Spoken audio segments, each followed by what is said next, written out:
As some of you may know, this front bumper is nothing more than a WARN winch plate with a couple of D-ring mounts bolted up to the frame rails. Now, we did this in order to create a no frills, no thrills, basic budget bumper that's all about function. Now, while we are happy with it and love the way it looks, there are a couple things that it hasn't been able to do. For one, we really wanted to flip the Rubicon sway bar disconnect motor, and for two, we really wanted to hack off these frame rail extensions, or what I like to call tusks. Now, one of the things we could do is get a new winch plate, one that doesn't sit as far back as this one does, tie into the frame rail tusks like you see here, or we can install one of these instead. Now this is an EVO quarter-pounder front bumper. It's big, beefy, it's basic. It's what Moby has, only with a stinger. And really, it's what we've always wanted, but it wasn't available until now.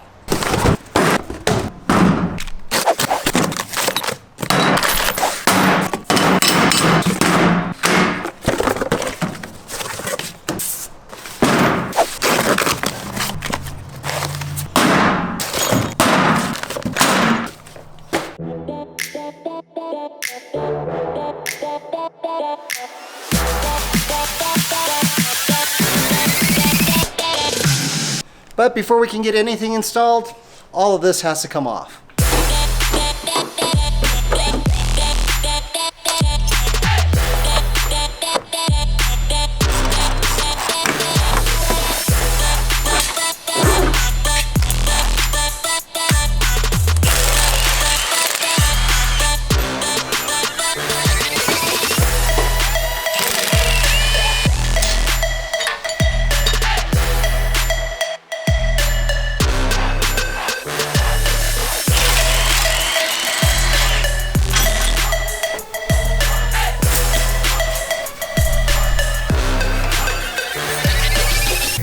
And here we are at a zero condition, basically everything stripped off and ready to get our quarter pounder installed.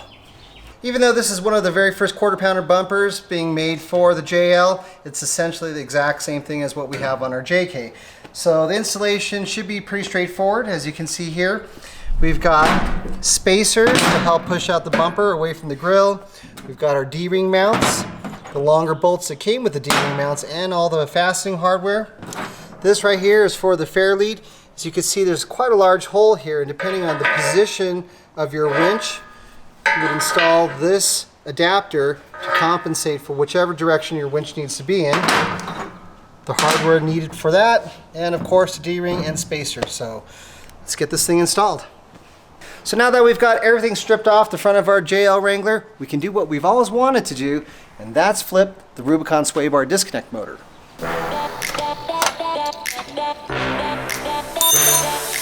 So the first thing we're going to need to do is remove the pin that is securing the isolator to the motor. We're going to use a 15mm wrench to do that.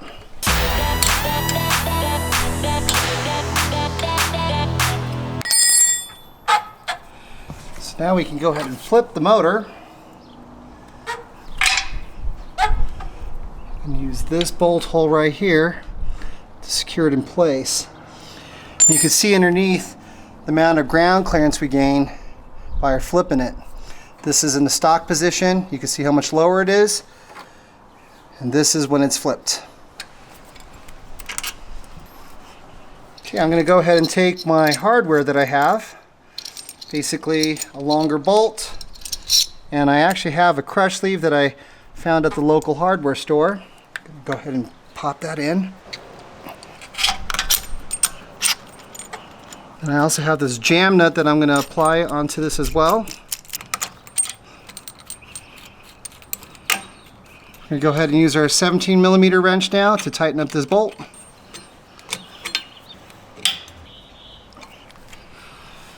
All right, that looks good. All nice and cleared down here now. That was quick and easy.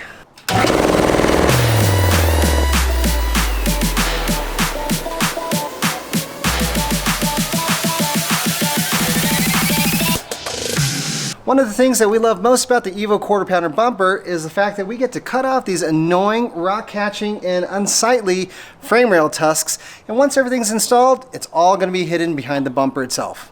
So what we're going to do first is figure out how much we can cut off. And if you look at the bumper itself, it's about 8 inches thick. So now we're going to come over here to the frame rail and we're going to measure. So it's got to be a little bit above the frame horn right here. We could probably hack off about 7 inches, which would be right about there. So we'll come across and then maybe cut up in this angle right here. And then everything should be hidden underneath the bumper. So to help guide me and give me a clean cut all the way through, I'm going to go ahead and take some blue painter's tape. I'm going to mark off where we need to be making our cut. I'm going to guess somewhere around here, but let's verify that. Wow, almost on the money.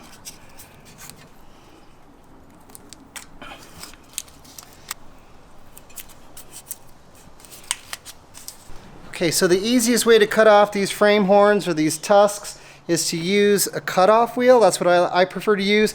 I'm not actually 100% sure I'll be able to cut all the way around it, but I'll do as much as I can, and if need be, I'll finish up with the Sawzall. So I'm going to go ahead and grab some safety glasses. Got my cutoff wheel.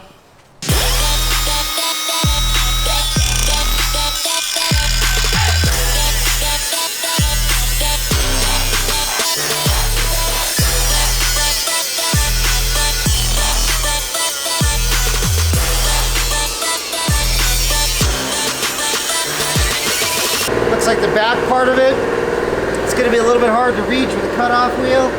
I could probably remove the sway bar in order to get to it, but I've got a Sawzall. I think that's what I'm going to use instead.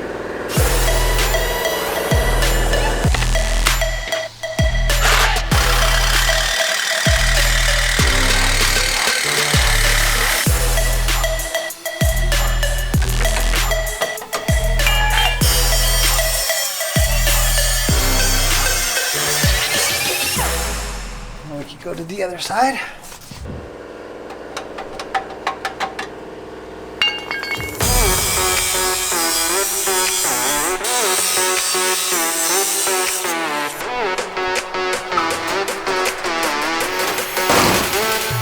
A little frame and chassis paint. Kind of just hit the areas that I just cut and ground down just a little bit so that, you know, they don't rust or anything.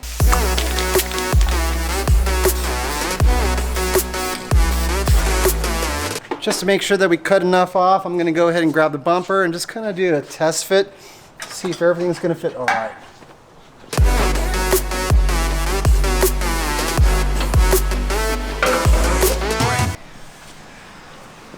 Awesome. I mean, you can already see where it's going to go. It's going to look great. Essentially a glorified winch plate with a little bit of extra covering to make it look prettier, if you can call it that. So there's actually one thing I probably need to point out before we continue, and it's the fact that if this is your first time installing a bumper on your Jeep, there's this one hole on the driver's side frame horn that you're going to need to drill out. Now, I've already done that on a previous bumper install.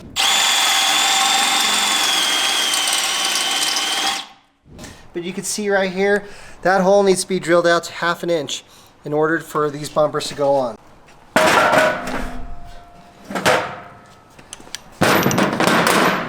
Okay, so what we're going to do now is go ahead and take all our bolts and washers, start assembling them.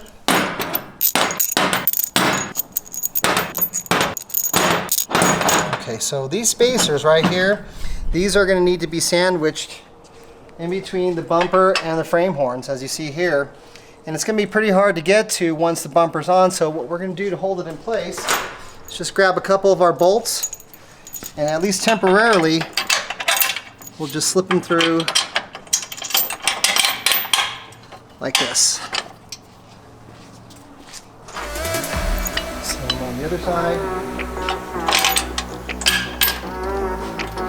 Just to help hold things in place. So now we're going to go ahead and grab our bumper.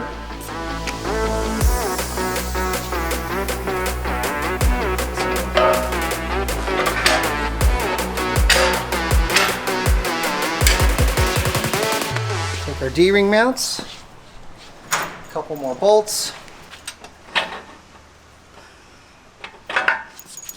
We can slip these in the correct direction.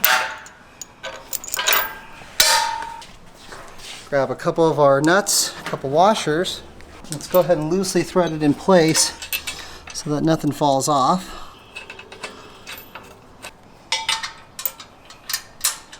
It's tough, but it can be done. Cindy's hands would probably be better at this than me, but I think I can get it. Okay, I think just barely. Do the opposite side now. Can't forget this guy.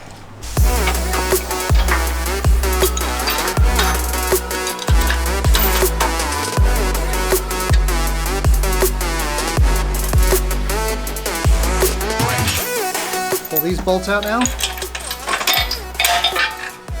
Reverse them.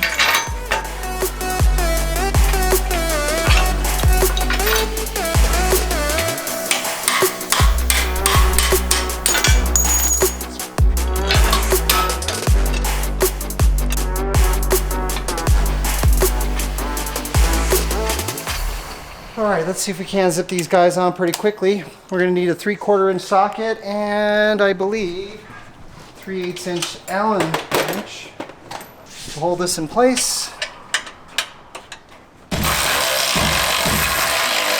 We'll have to come back and tighten it up more, but right now I'm just cinching them in.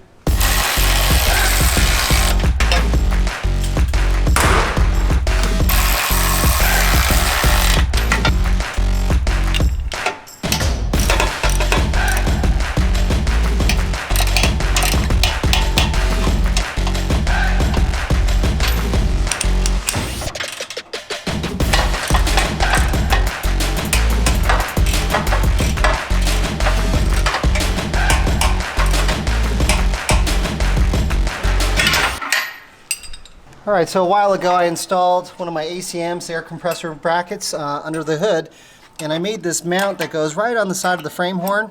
And I took it off thinking I may have to relocate it, but I'm going to go ahead and reinstall it now because it looks like the EVO bumper allows for it. There we go.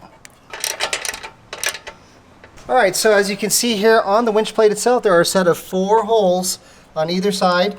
And that's because different winches have different mounting positions. So I'm going to go ahead and take our ZEON 10s, place it onto the winch plate and figure out which set of holes we need to use.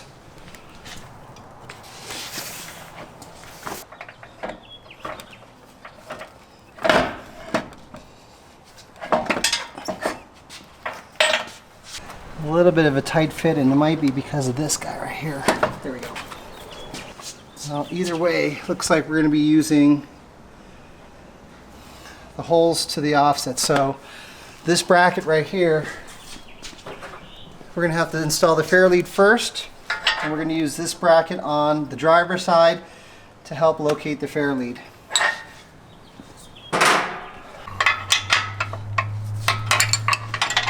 So it turns out that my compressor mount, or at least the air chuck, is a little bit in the way, so I'm going to go ahead and take it off again just so that I can remove the winch with a little less effort.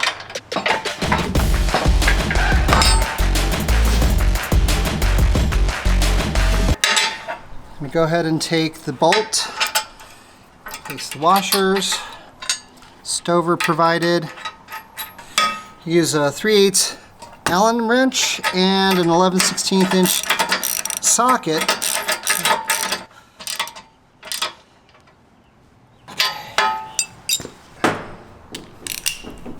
Okay, we can go ahead and get our fair lead mounted in. Got old hardware.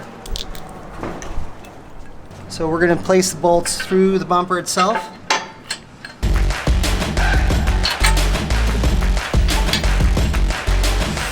Fitment is tight, so it's always best to do this by hand first.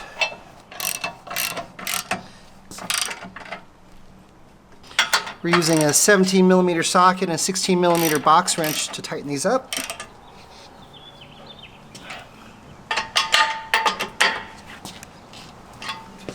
Okay, let's see if we can do another test fit. A little bit concerned about this bolt right here. It's a little bit long. We may have to reverse it even though it would be unsightly. But we're going to go ahead and see if we can make this thing work.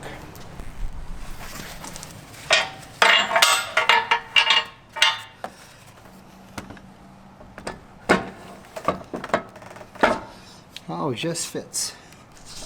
So in the process of popping this winch into the bumper itself, a couple of the mounting nuts that normally sit on the feet of the winch came out. We were able to get the forward one in, but this back one, I mean, unless I drop the sway bar motor, it's not going to happen. So I'm going to go ahead and spool all the rope out, and that'll give us a lot more room to work around the drum.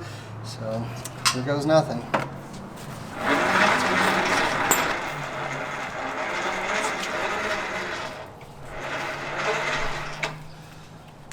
It might be a little hard to see, but Cindy, with her really small hands, was able to get that last nut in the back of the winch, so we can go ahead and secure it in place now.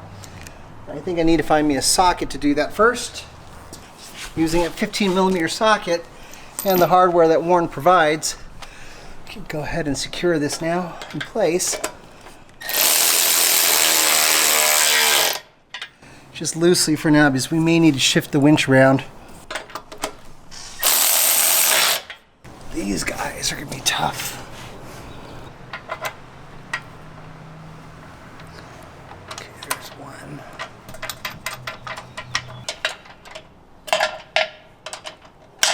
Because of our sway bar disconnect motor being in the way, there's this one bolt on the passenger side rear part of this winch that is almost impossible to get to unless you have one of these. You'll want a ratchet with a swivel head, and this will make all the difference in the world.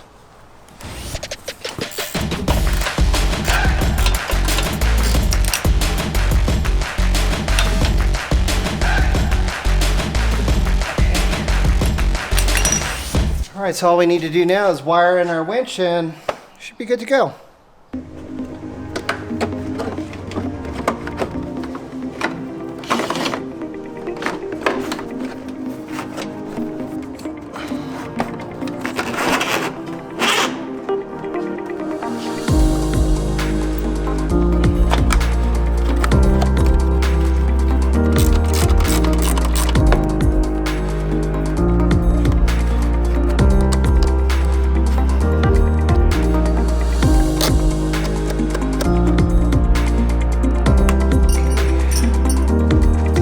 Quick and easy.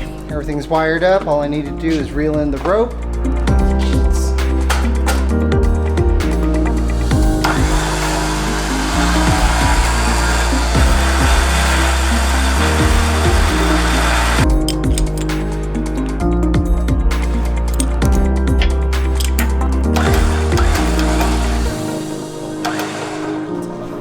I think we're just about done. I need to just reattach this guy here.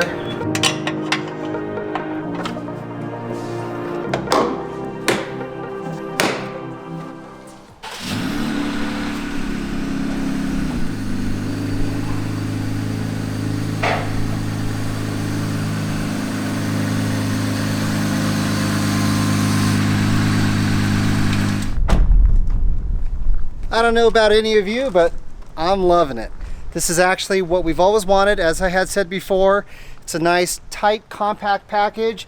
It's big. Well, actually, I should say it's actually small and beefy. Gives us tons of clearance underneath now that we got rid of those tusks. So our approach angle's a lot better. We were able to flip our Rubicon sway bar disconnect. And overall, with the end caps all covered up, it looks clean and refined. Just what we needed and nothing more. Love it.